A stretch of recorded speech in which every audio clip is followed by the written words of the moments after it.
Hey everyone, welcome back to Milkshakes Pod. This is the first episode of season 2, first episode of 2024. In this episode, we talk about a number of the macro data that has been introduced for the first 2 weeks of 2024. Yeah, and what we then do is talk about how that data plays into this year's Magnificent Seven. So if you want to find out what those 7 things are, you're going to have to tune into the show. And Brent also does a wonderful job of sharing some of his mindset on a new year and just managing money overall. So if you want to get past some of the deep details and get more into the head of Mr. Brent Johnson, this episode is for you. 40,500,000 all in. Raise all in. Hey everybody, welcome back. It is 2024. This is the first episode of the Milkshakes Pod for the new year and our new season number 2. My name is John Kutsmeda. This is Brent Johnson. If you're new to the show, please head on over to the YouTube channel where we got everything laid out there for you in playlists and segments and all kinds of good stuff. It's been a couple weeks, Brent, since we've chatted. We've been getting a lot of love from the Milkshakes fam, saying they're excited to hear from us. They're anxious. Well, we're coming back. We're bringing the noise. This is our full-length episode. I think we have some other things and ideas that we'll be sharing hopefully sometime this quarter. But let's just get back into the swing of things like we were doing all last year and talk about the market. But before we do that, is there anything about your break that you had, the end of the year, or heading into this year that you want to start us off with? No, I had a great Christmas break. Went back to California for a few weeks. I hadn't been back there for a few years, and I enjoyed myself. It was great. I mean, California is an amazing place if you can just get rid of all the politicians. So from that perspective, it was good to be back and see family. And I'm excited for 2024. I'm ready to go. So we had a number of segments that we toyed with last year. One of them was the Madness Edition, where we kind of just went off the cuff, random topics. We did a good chunk of one of those episodes was on pickleball. Didn't you have a bit of a pickleball incident in California?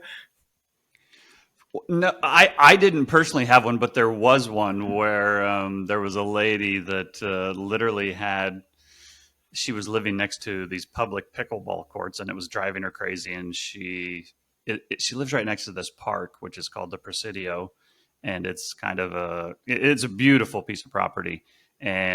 But there's some environmental lands there. So what she did is she goes and gets an environmental lawyer to say that all these pickleball players are endangering the habitat and the animals and the native grasses and all this ridiculous stuff, right? And so then, of course, it turns out that in her backyard she has a pickleball court. Someone went on the Google Earth or whatever and zoomed in on her property, and of course she's got one herself. So, it's just typical California, not in my backyard stuff. Not my backyard. And she was also trying to sell the property too, wasn't she? Oh yeah, the house was. Yeah, exactly. All right. Well, look, let's see what's going on in our backyard. We did not, for the first not complete week of 2024, we didn't do a recording. We just wrapped up the first full trading week of 2024. But in the previous week, probably the most notable thing that we might want to touch on as we get going here is the non-farm payrolls. Was there anything in that data set that changed your view last year, or perhaps in addition to getting some insight into what you thought was going on with non-farm payroll, do you kind of want to give us what your take is on how the year is going to unfold before we get into some of the other economic data? Well, I think the best way to say it is it continues to contribute to this contradictory mindset that I think people have, and we're going to get into the potential rate cuts and the soft landing or the no landing or the immaculate landing or whatever kind of landing we're going to talk about. And that the number, it came in slightly hawkish, but when you dig into it underneath, it wasn't great, right? And then same thing with when CPI came in, this week, it came in kind of a little bit dovish, but not super dovish. And so all these numbers, they're kind of coming in line. And what I kind of found interesting was, November, December, everything, it seemed to come in hawkish, but things reacted dovishly. And now so far this year, things have kind of come in dovishly, but yet markets have sort of reacted hawkishly. If in other words, markets ended on a high last year. Everything was up. And we talked about this towards the end of last year, how everything is right back where it was 2 years ago at this time. It's kind of amazing. Yet interest rates have reset from 0 to 5.5%. But now this month, the month to date, I think markets are flat to down a little bit. They were down in the first week. They were up this last week. And I think they're kind of flat to down slightly for the year. We're only 2 weeks into it, but I notice a change in that. Whereas 2 or 3 months ago, this data that was coming in slightly dovishly, I think would have rocketed the market higher. And now I feel like the market's in a tug of war to where it's positioned for and where it wants to go. But more nerves are showing up now than they were in, late Q4. So, I think as we go forward, I don't think it's going to be a smooth ride this year at all. At what point would you start to change your mind on that? Is there a particular set of data or things that you're looking at? Because I think last year you were pretty open-minded, but you definitely had reasons for the narrative that you thought it would be a weaker year than it was. And a lot of that seemed to be the markets front running the Fed. And so if markets are efficient, all this stuff gets priced in. It's buy the rumor, sell the fact. And now we're at the point where can markets really go any higher? The Fed is basically paused. Anything left is a pivot and or this magnificent 7 rate cuts. Yeah. So the first thing I'm going to say is I should have been more bullish last year than I was. I understood why the market could go higher, and it did, and we made money, but we certainly could have made them a lot more than we did. And I was, in hindsight, I was too concerned with the market front running the rate cuts, and rather than be concerned about it, as of today, I should have been less concerned and tried to participate more. Now we'll see, 2 or 3 months from now whether that's still the case. But I think that's where we're at now. Is we were, first of all, and then the second thing. So that's the first thing is I was too bearish last year. I fully admit that. But I think, it's important to remember that you can believe things are going to get worse, but still be positioned to make money if it doesn't get worse. And that's where, the hedges that we had, we talked about that a number of times throughout the year. They didn't pay off. It turns out we didn't need the hedges, but the other long positions that we had did very well. And so the hedges were a drag, but they didn't kill us. But going forward this year, I will, first thing I'll say regarding this year is markets can definitely go higher. So anybody who is saying that it can't possibly go any higher, of course it can. This is the classic: markets can stay irrational longer than you can stay liquid. So I can paint a few scenarios where markets will go higher. That said, we started to talk about this at the end of last year. Market positioning and sentiment now is the polar opposite, or at least 2 weeks ago, and last week it was the polar opposite of where it was at the end of 2022, first week of 2023. The put call ratio, the sentiment, the positioning, everything is flipped from a year ago. So whereas last year, kind of the short covering and the sentiment and all that stuff contributed to the markets going higher, that is flipped now. So it doesn't mean that the market can't go higher, but it's got its work cut out for it. And I personally feel like the market is kind of priced to perfection. Now, it doesn't mean that it can't stay perfect and it can't continue to trend higher. It absolutely can. But I'm not sure what the additional new catalyst is that really rockets things higher to take it past what's already priced in. And I think as we go forward, the data, the central banker comments, the Fed meetings, I think that's going to be a big factor. But I think the biggest factor that I feel like people are probably overlooking is that they're too focused on the Fed and not focused enough on China, Japan, and Europe. Because I feel like while there's certainly risks, that could jump out of nowhere in the United States, there are even more risks overseas. And it's kind of amazing that we've been able to go the last 4 years since COVID without having any kind of a crisis that kind of, a few things popped up here and there, but there was never any contagion that kind of got away and kind of spread. And I feel like, the further we go down the road, the more likely those things pop up again. And the more likely is it that it's contagious as opposed to contained. Look, there's a lot of deja vu, for me at least, kicking off this year. I mean, as you mentioned, one of the final episodes we did last year was titled The Great Reset. And that was kind of tongue in cheek because you had shown data points and data sets where we basically did a full circle over a 2-year period. Well, I remember going into last year this time, and many of the narratives, particularly with the Ukraine war and a lot of other geopolitical stuff that was going on, and certainly domestic monetary policy, what the Fed was potentially going to continue doing as far as rate cuts or rate pauses. I feel like I'm seeing the same stuff, particularly from the energy bulls. But there's growing tensions in the Middle East. The Israel-Gaza situation seems to be spilling over into the Red Sea, into Yemen. It feels like the NATO and similar allies are getting pulled into that. So it feels like the Ukraine situation again, which gets all of the energy bulls excited because this is going to make oil go through the moon. And now the new narrative is we're finally going to have that polar vortex and it's going to be freezing cold. So, Europe is going to be frozen to death because they've gone green and gone woke. So a lot of these narratives are resurfacing. When you're going into this year, kind of reflecting on something you just said there, where, many times last year we've reminded people it's a relative game. And although the arguments are valid that are being made against the U.S., monetary policy, the credit situation, the exploding deficits, it's not like anywhere else or everywhere else is, a walk in the park.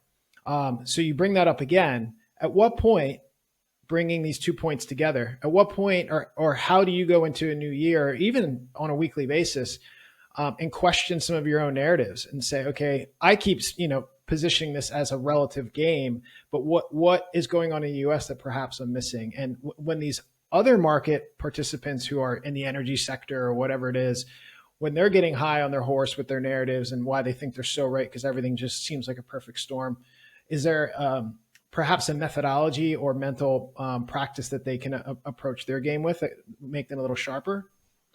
Well, for me, what I do, and I'll give specific examples, and I think I even touched on this at some point on one of the episodes last year, was that for a long time, especially earlier in my career, it's funny, everybody always wants to be right. Everybody always wants to appear smart. Nobody ever, and especially when you're young, nobody ever wants to say, I don't know, because you don't want to appear to not be either professional or smart or have a knowledge of what's going on. And so when I was younger, people are going to laugh at this. They're going to say, wow, you were even cockier then than you are now. But, when I was younger, I probably made a lot more predictions and was more sure about them than I am now. And I certainly have, conviction on things, and I certainly have confidence, but I don't have certainty on anything. And that is the one thing that I will pound the table on, is nothing is certain. There's nothing that I say there's certain. There's nothing that Stanley Druckenmiller says that is certain. There's nothing that John Kutsmeda says that's certain. And there's nothing that my mom says is certain, right? I have tremendous respect for all these people, but it doesn't mean I necessarily believe everything they tell me. And nobody should believe everything Brent Johnson says either, because Brent doesn't know, right? But one thing is, I stopped being sure about everything and trying to be right about everything, and just tried to be prepared for everything. And so that's where someone said this a long time ago. It's kind of a famous saying. And somebody said it to me a long time ago, and I probably didn't really believe it when I first heard it. But the older I've gotten, the more I know that it's true, is that the key to being successful, either, in this business, in the business that I am, or as an investor, is to make a lot of money when you're right and not get killed when you're wrong. Right. And so it doesn't, and sometimes you can even make money when you're wrong. Like I'd say last year's a good example. Like we made some money last year, and, I didn't make as much as the S&P 500. I wish I would have, but, I didn't, but, we still made money. And, but I've fully admit that I didn't get last year right. And so, and that's a good example of the tack that I've taken. And the reason is that if you look over the arc of history, assets tend to go up and to the right. Part of that is because of, human ingenuity and technological innovation. Part of it is because fiat currencies lose value over time, but assets tend to go up and to the right. So if you're in the investment business, you need to, for the most part, be long those assets, right? And that's the idea. But then once you understand that the design of the system means that there's going to be shocks along the way, you can't just be long only and never think about it. At least I don't think you can. So I've developed a methodology that lets me participate in the long side. If I'm wrong, I'm still okay. And if I'm right and things go bad, I'm not wiped out, so to speak. And so I would say that's what I would say to some of these other people that have these narratives is I love narratives. I think storytelling is a lost art, and I think narratives are very powerful. So if you're trying to get a point of view across to people, if you can come up with a story to kind of explain it, I think that's a fantastic way to do it. I think you just have to understand that your story might not come true, right? and take measures to be prepared in case your story doesn't come true. And I think that so. Whereas the last year and this year, I would say, I think we're going to have higher volatility. I thought we were going to have higher volatility last year. I think we're going to have higher volatility this year. I know I can be wrong, so I'm positioned in the way that if I'm wrong, we'll be okay. But I'm also positioned in a way that if I'm right, we're not going to get wiped out. So it's a little bit opposite of what I was saying before, but it's the same concept. Is that, and I think everybody should do that. I don't think anybody should go all in on one thing. Or if you do go all in on one thing, you have to really understand the consequences of being wrong. So if anybody does go all in on something, they have that much conviction. I have respect for it. I have total respect for it. And who I think it was Paul Tudor Jones said one time, never trust anybody who hasn't ever bet at all at one point. And, I think there's some legitimacy to that. At some point, you just got to put it all on the line and go with your convictions. But if you're trying to protect a portfolio and grow it over long periods of time, unless your specific goal in life is to beat the S&P 500 every year, there's no reason you have to take that much risk, or there's no reason you have to position your portfolio in a way to always do that. And so I would, for anybody who's managing a portfolio or trying to figure out how to navigate this storm, again, rather than trying to figure out what's going to happen and being 100% right, just try to be prepared for anything that could happen and live to fight another day. Well, look, it's early in the year. There certainly have been some interesting data points, the non-farm payroll, the CPI inflation data. I'm kind of leaning into this conversation we're having because I feel like it's like you got to get your house in order before you really start trying to battle through a year when volatility kicks up and there's all this action going on that can get you dragged one way or the other. So I think it was very insightful what you shared. I'd like to kind of pull on that string a little bit more. So one, for you as an asset manager, anyone who's involved in the market's going to see all these things happening. There's tons of narratives. There's tons of chatter and talk, people, bragging when they get the 1 out of 10 thing right. And so FOMO can kind of kick in. We've talked about that before. Now, as someone who's managing other people's wealth and assets, you have to have these conversations, right? Like, hey, Brent, I see the S&P doing X, Y, Z. We're lagging it. And so not only are you fighting your own internal voice, but you're also potentially fighting or having to hold your ground with clients who maybe are feeling that FOMO. So for those people out there watching this who, maybe not have an asset manager and they're just trying to, keep their hands steady, what's kind of the approach that you have in those types of conversations so that maybe people can have that same conversation in their head?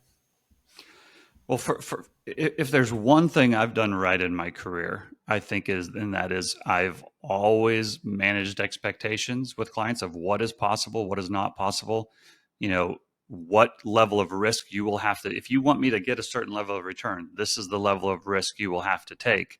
And this is the level of pain you are going to feel if it doesn't work out. So I think I've done a good job of managing expectations of what is possible. And then I think I've done a good job of just being honest when things worked and being honest when things haven't worked. And that's the thing. What I will often say in a very first meeting, or even subsequent meetings with either potential clients or clients, is the only guarantee I can make to you is that at some point along the way, I am going to lose money for you. Other than that, no guarantees, because you're at some point, nobody is always going to be right about everything. And the other thing is that I'm a big believer in diversification. I don't think diversification alone is the answer, but I'm a big believer in diversification. And so one thing I say to people is whenever we do a review, we should be asking, where have we made money? And if the answer is nowhere, then that's a problem, right? And the second question should be, where are we losing money? And if the answer is nowhere, that's also a problem. Because if you're making money in every single part of your portfolio, then you are not truly diversified. You may be diversified by security or asset class, but you're not diversified by risk level, and you're not diversified by how these assets will react in some kind of an adverse scenario. And so, that helps. So having that as the foundation of the way I manage money and communicate to clients, that helps. Now, that said, with that as the qualifier, yeah, when everybody wants to beat the S&P 500, and so in years where you trail, you get the questions, and sometimes you get hard questions, and sometimes people aren't happy, and you at that point you have to choose whether you're going to become a yes man and do what they ask you to just to get them off your back, or whether you're going to stand your ground. And sometimes it's a little bit of a dance there as well. I will, if there's a time where people want to do something that I don't think that they do, I will tell them, listen, I don't recommend this, but if you want me to do it, I will do it. Because at the end of the day, it's their money. They're the CEO. I'm the CFO. I give them advice, but at the end of the day, it's their money. And I learned that a long time ago, is that it is their money. I can guide them. I can give them advice. I can tell them what I think they should do. But at the end of the day, it's their money. And if they want to do it a certain way, then that's what I do. And this goes a little bit back to what we talked about at one point last year as well, is that, not being a financial justice warrior. If I feel a certain way about a market or a political system or a monetary system, I should not impose my morals or my way of looking at the world on somebody else's capital. And if they feel the same way, then maybe so. But I shouldn't automatically assume that, as an example, I shouldn't automatically assume that my clients want the fiat system to come down and move to a gold standard, because maybe they don't, right? Maybe they're perfectly happy with the way it is. And so I should not necessarily position their whole portfolio in a way that would benefit from the fiat currency system crashing and gold rising, because that's not being a fiduciary. Me telling them they should have a portion of their portfolio allocated to such a thing, and them agreeing to do so, and me pointing out all the risks of why that could happen and why it would be important to own gold, that is different than on my own using my discretion to put 100% of their portfolio in gold when that is not necessarily something that they want to do. So not sure quite how we got on that topic, but that's my answer. Yeah. No, I mean, look, I think it's a tricky thing, managing your own views combined with individuals' risk profiles, expectations, more than anything, probably their source of news. When you're in the service-based business and it's financially related, people can be getting all kinds of crappy information, certainly hyperbolic information. It feels like that's the only thing that's out there anymore. And then they're coming to you being like, oh, we got to do this. I saw so-and-so on this channel. And that's a little bit, honestly, a lot of my talks with my clients are very similar to these talks here. Is I spend a lot of time explaining. I spend a lot of time teaching. I spend a lot of time, giving different scenarios. So I'm just going to make up a conversation because it hasn't happened. But let's say last week I had a client review, and they said, the S&P was up 22% last year, and the NASDAQ was up 50. How come we didn't beat those? Well, one of the first things I would say was, number one, I I didn't think they were going to be up that much, so I'll take responsibility for that. Number two, the risk level that had to be taken to get those returns was rather high, and based on our previous conversations, you indicated that you didn't want to take those levels of risk. And then the third thing I would say is, while the S&P was up 22%, 90% of that 20% is the result of 7 stocks. And, those 7 stocks went up a tremendous amount. The other 493 went up 7 or 8%, right? And so, if you want to have the concentration and the risk profile of owning 7 technology stocks or whatever, then we have to have a conversation regarding the overall portfolio and your overall risk level rather than, the way that it's set up now. So that's a lot, setting things up appropriately, managing expectations at the beginning, and then you kind of educating and making sure they have the correct information going on is also a big part of it. All very good information. So we've been kind of skirting in and out of a couple different things, more of a broad discussion here. But you did mention the Magnificent Seven, these 7 stocks that pretty much drove most of the returns in equities last year. What's your new Magnificent Seven for 2024? Well, I think if we get 7 rate cuts, that would be the Magnificent Seven. That would be the most magnificent 7 that I have probably ever seen. Or if we get, and this is where I think market participants have this wrong, and where they have this cognitive dissonance, where they have contradictory thinking. And what I mean by that is, the market is now pricing in, I think, 7 rate cuts through the end of 2024, if I have that right. I think I know they're pricing in 7 rate cuts. I can't remember for sure if it's in 2024 or if that's what they have it like in the next 15 months or whatever it is. But 7 rate cuts are priced in, and the only time in history that if they did 25 basis points each time, that's like 1.5% to 2%, cut in rates. Not impossible, but that's a lot, right? And there's only 3 times in history, I think, where that happened within a 12-month period. One of them was like back in the 60s or something, and it was and it was in response to a crisis. It might have been in response to like the oil embargo in the early 70s. I have to go back and look and see which one that one was. But the other one was in the early 80s, when Volcker had taken interest rates to like 19 or 20%. And just kind of slammed the economy. And when they started to ease off that super tight monetary policy, they dropped interest rates that much 7 times or 1.5% to 2% or whatever it was. But that's coming off at an extreme high interest rates. Right now, interest rates are high now relative to where they have been for the last decade. But in general terms, interest rates are not super high historically. So the point is for the Fed to cut 7 times, in my opinion, it's going to take a significant event that forces them to do that. Now, in other words, they're not just going to come out and, for the hell of it, out of the blue, cut 7 times. And if the market keeps going higher, they're not going to cut 7 times. What would cause them to cut 7 times would be if the market or if the economy continues to slow down, these inflation prints, the GDP prints, the non-farm payroll numbers come in soft. And if they come in soft and show that the economy is slowing, then they may have to cut rates in order to keep the economy from slowing too much. And if the market really turned down and then the stock market followed, something like 2020 or the fourth quarter of 2018 or the global financial crisis. In other words, if they are cutting dramatically in order to counter a deflationary move, stock prices are probably falling in that scenario, right? And so that's why, and let's take the reverse case.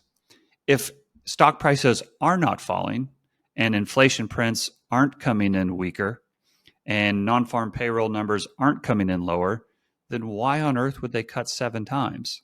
So again, I think by front running the cuts, it's keeping the cuts from happening, or it's going to cause things to fall off a cliff because they've run to this precipice, and then markets are going to fall off a cliff, forcing the 7 rate cuts. Now that's possible, but in that case, you don't necessarily want to be in risk assets right now, because it's going to be the falling of risk assets that then necessitates the falling of interest rates. And that's where I think people, and that's why I think the idea that we're going to get 7 rate cuts, I think it's wrong. So if they materialize, that'll be my magnificent 7. But I could see some dramatic cuts if markets turn down.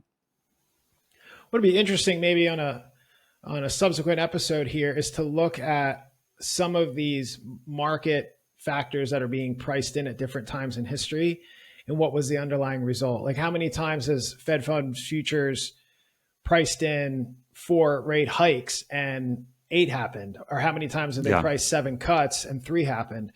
Because it does feel like in just markets, they just have this Greenspan saying of irrational exuberance. That just always, the pendulum just always seems to swing too far, and then we find ourselves somewhere in the middle. Last year was definitely an interesting one in the regards to the fact that everyone was very in the beginning of the year, very bearish. And then we kind of had this momentum, and then everyone was like, okay, well, it's been a pretty good year. This eventually is going to pull back. And then it just kept going.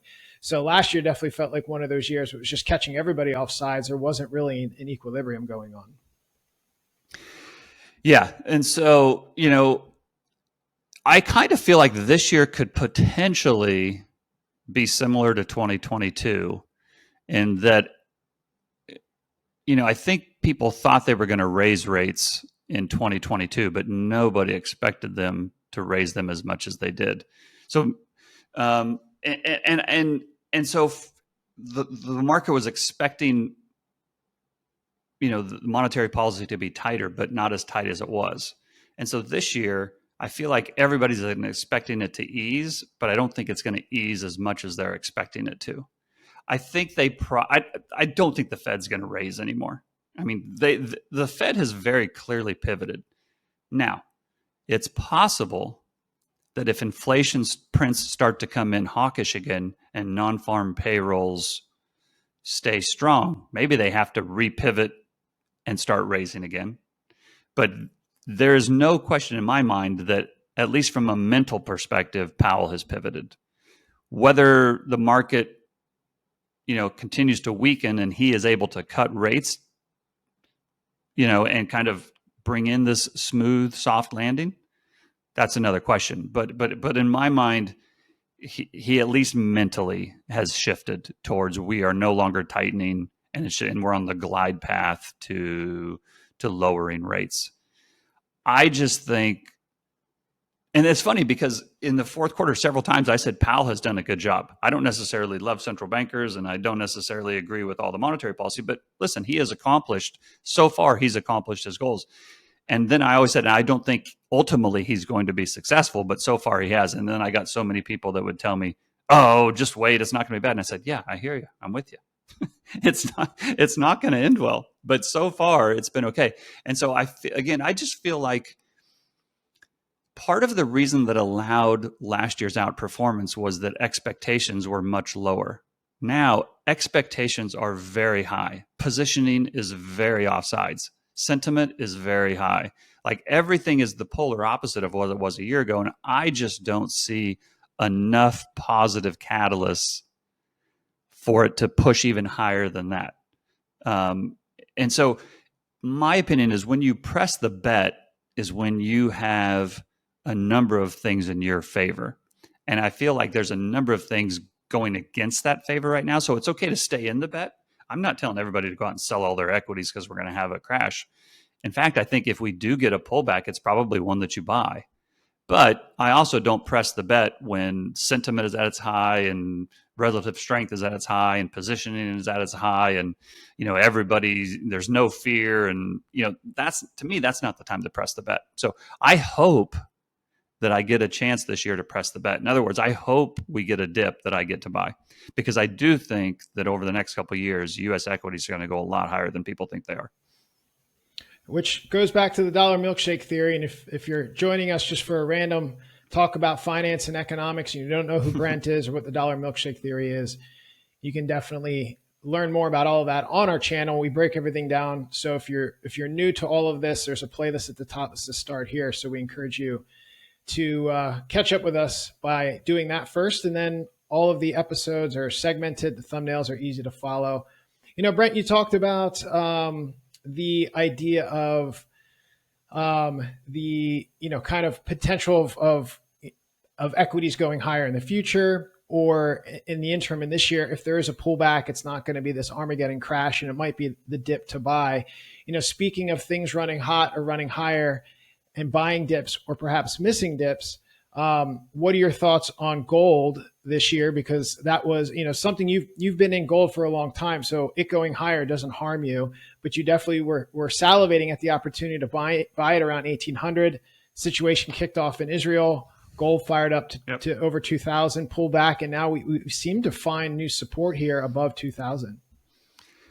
Yeah, I think if we get a dip in gold, it's a dip that you buy. And the reason is because I think the scenarios that would cause gold to fall is probably in one in which counterintuitively is a risk-off environment. A lot of times people think you buy gold because of risk-off. Well, in the initial stages of risk-off, gold often falls with everything else.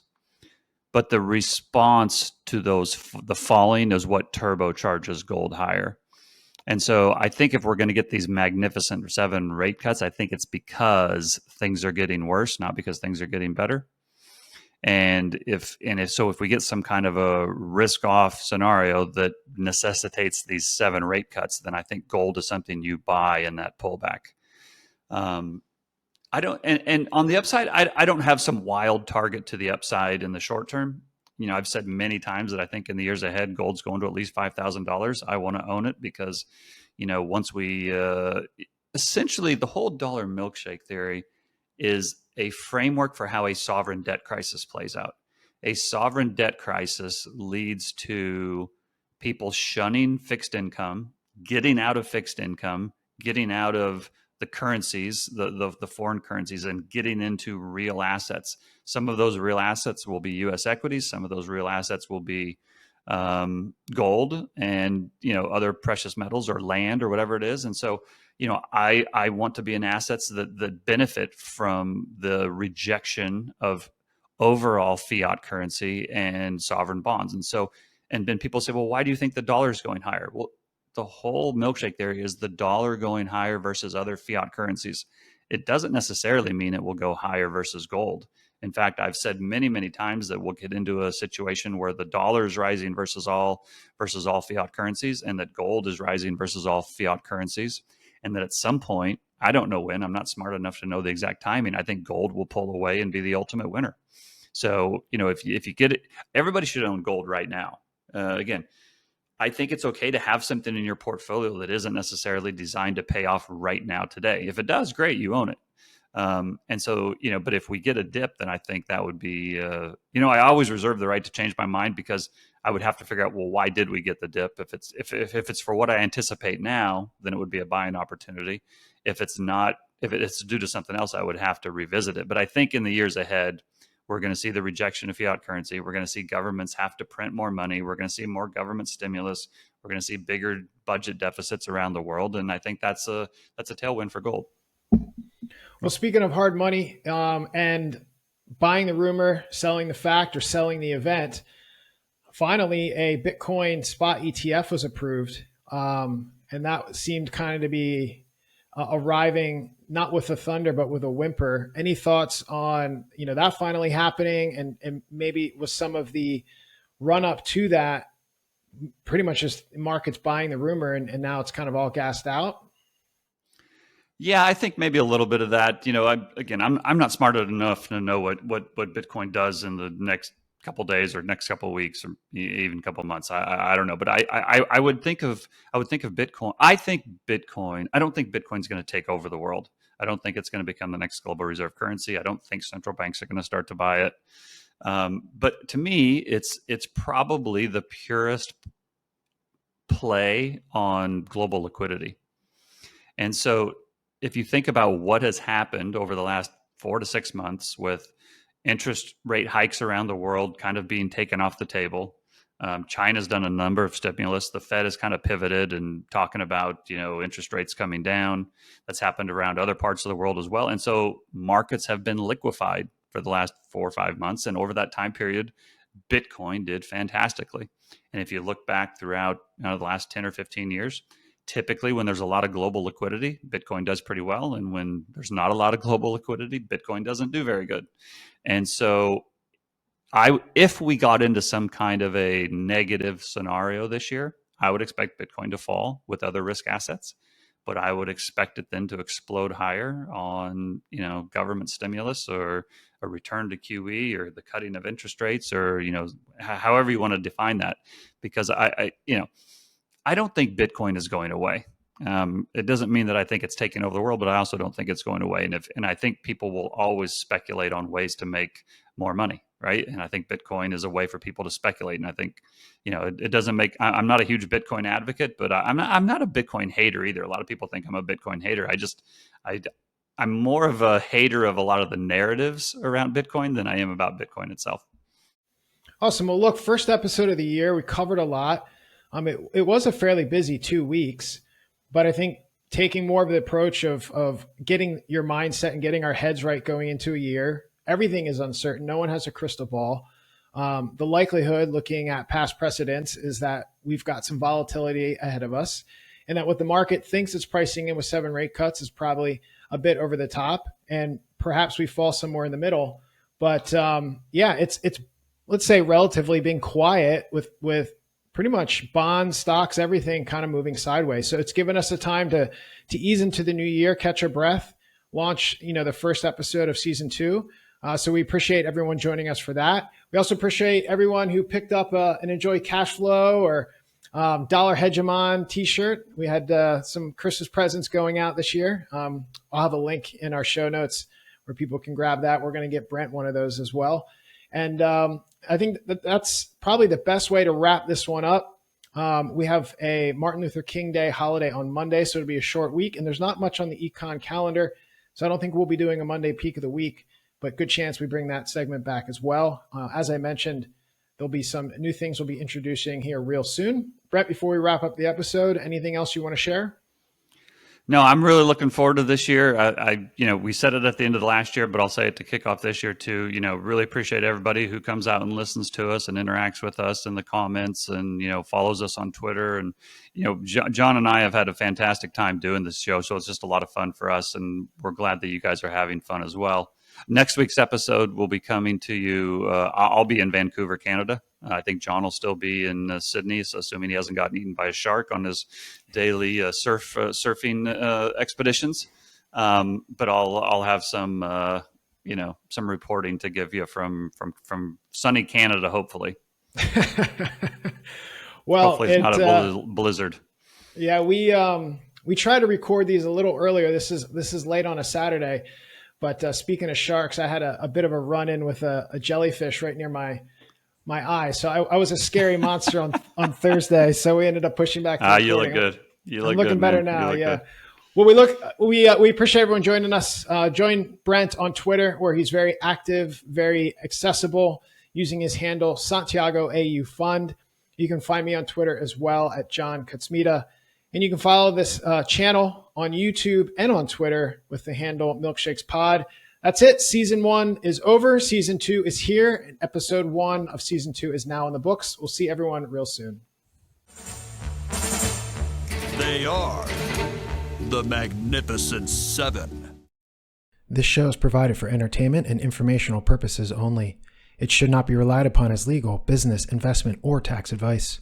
Neither the hosts, guests, nor any funds they may manage intends to make an offer or solicitation for the sale or purchase of any specific securities, investments, or investment strategies.